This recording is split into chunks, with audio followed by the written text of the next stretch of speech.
వినాయక చవితి పండుగను పురస్కరించుకొని కావలిలోని పాతూరు గట్టుపల్లి వారి వీధిలో అన్నదాన కార్యక్రమం నిర్వహించడం జరిగింది. అన్నదాన కార్యక్రమానికి ఉభయకర్తలుగా వాకా కృష్ణారెడ్డి, సుజాతమ్మ దంపతులు వ్యవహరించారు. గట్టుపల్లి వారి వీధి వద్ద ఏర్పాటు చేసిన వినాయకుని మండపంలో ప్రత్యేక పూజా కార్యక్రమాలు నిర్వహించి అనంతరం అన్నదాన కార్యక్రమాన్ని ఏర్పాటు చేయడం జరిగింది.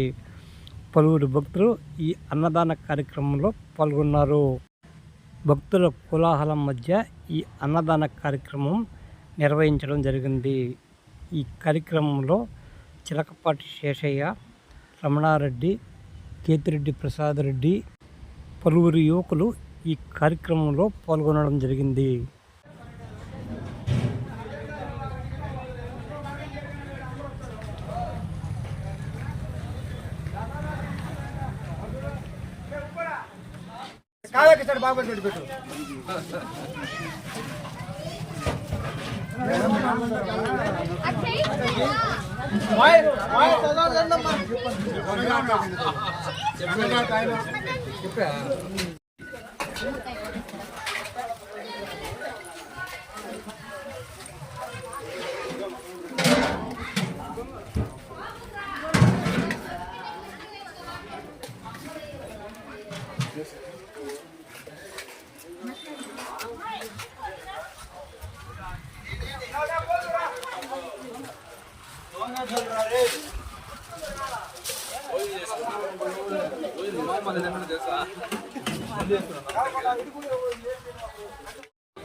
చెప్పా